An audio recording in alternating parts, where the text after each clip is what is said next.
Your view is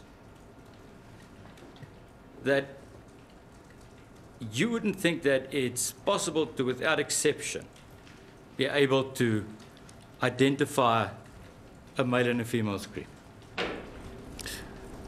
What I say, yes, one cannot be absolutely certain. Absolutely certain. Well, reliably certain.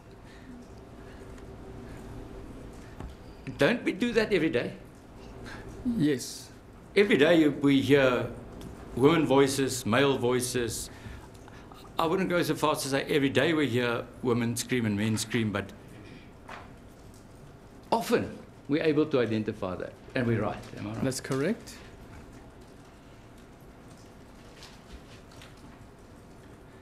Would you concede that more often than not we're correct? It's all our perception, and nobody can say our perception is all reliable. No, I'm not saying that. I'm saying, just Mr. Yes. Mr. Lynn, you and I, we in our daily lives, Yes. we hear a scream. We say, it's a woman screaming. More often than not, we're right. If you have a visual correlation, yes. Even if we don't, and if we look more, you would not concede that more often than not we would be able to identify. I will consider it as common sense, but not reality. In whatever we deal with, if we deal with intelligibility, it depends on the power of hearing of the listener. Power of hearing and perception. And perception and the interpretation. But That's power of hearing is a major factor. Yes, and it's highly variable as well. Yeah. Yeah. But in this instance, we don't have that. We don't have... the power of hearing of the listeners. We do not have, yes. Is it correct to assume that without exception, all males scream the same? Is it correct to assume that without exception, all females scream the same? And I understand all that. What I'm putting to you is, in this instance, we had no exception. Everybody that heard the sound at that time identified it as a woman's voice. No, my lady, that if he says the 4 witnesses called by the state, that's a correct statement. If he says everybody, that's not correct. I go as far as saying everybody, my lady, because I'm saying at that time. If Mr. Roo would give me an opportunity, I said at that time.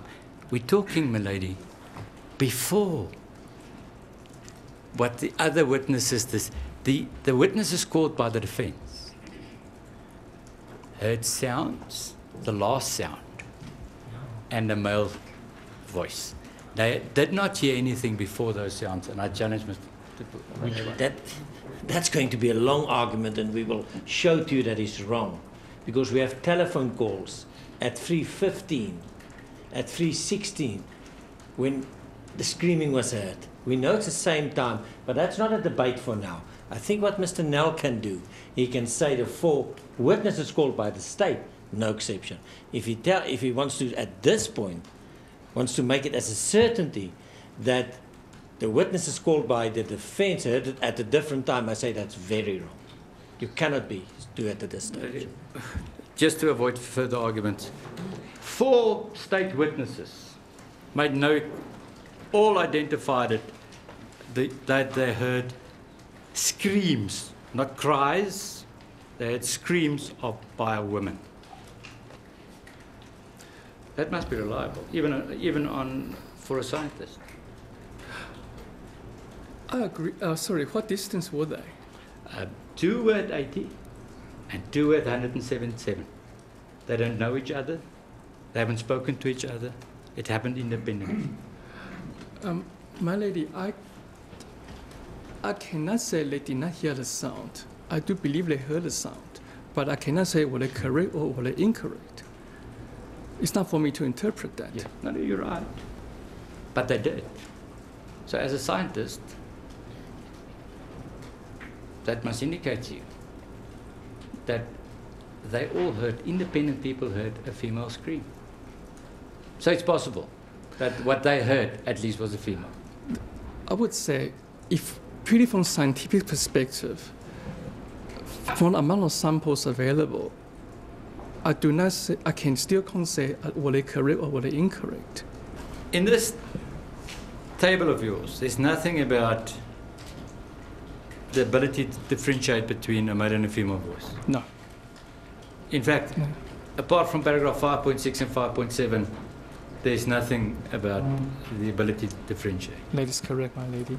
If I the just- source was the bathroom, and that's the source of the sound, the source of the sound was the bathroom, and the listener was on the balcony at 80 meters away, audible, the sound would have been audible and intelligible.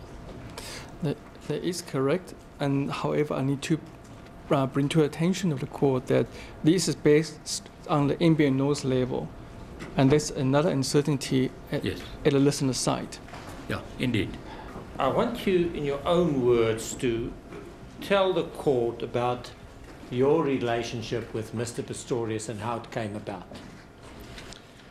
I am Mr. Pistorius' manager, or sometimes also referred to as agent. The actual term for my role, as per the sports governing body, the IAAF, is an athlete representative. I met Mr. Pistorius for the first time in 2004, my lady, just after the Paralympic Games in Athens with his father. And then we had a formal relationship business-wise from 2006 onwards. Through all the interaction I had with Mr. Pistorius over the years, it was very evident that, and for me the best way to describe it is basically a heightened sense of awareness. So if I can enlighten the court with specific instances, we would travel to the airport, and Mr. Pistorius would be driving quite fast, coming to pick me up at home, and always offered that I can leave my car at home and we just drive with his car, and he would drive quite fast to the airport. I would then inquire from Mr. Pistorius, there's no rush, we've got enough time to make it to the airport. And he would then refer back to me stating that, remember what happened to you in 2007 when I, after another trip that we did, was hijacked at gunpoint and had a very traumatic experience, and he wanted to ensure that we are safe and not being followed. Did he display any aggression in all the time?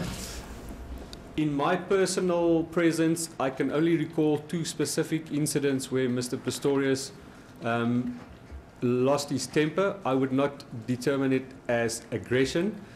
I myself lost my temper in those specific occasions, and actually on more occasions I actually sometimes even lost my temper more than what he did for the kind of, I would almost call it abusive questioning from either media or other people that he suffered.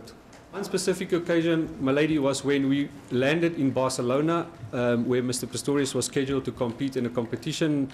It was in 2009, and it was long after the court case against the Court of Arbitration for Sport and the IAAF was completed, and all the facts regarding whether Mr. Pistorius gained an advantage or not by competing against able-bodied athletes was determined, and all the facts was well documented.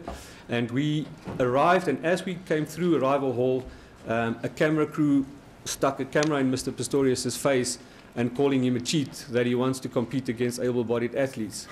And myself, as I stated earlier, also lost my temper, and Mr. Pistorius as well. The second occasion was when we were in London, prior to the London 2012 Olympic Games. Mr. Pistorius had an interview scheduled at the BBC, a radio interview, and we were in studio at the BBC studios in London, where Mr. Pistorius was questioned by a journalist, and the tone of the questions and everything was leading up to the eventual question that was put to Mr. Pistorius: don't he think that he's an embarrassment for his country for trying to compete in the Olympic Games? Whereupon myself also called Mr. Pistorius out of the studio, and both Mr. Pistorius and myself left the studio. Those were the two occasions that I can honestly say that he lost his temper and saw and showed his disappointment and anger with it. 2013, 14 February, this incident that we're dealing with in this courtroom took place. That is correct. You discussed that with Mr. Pistorius?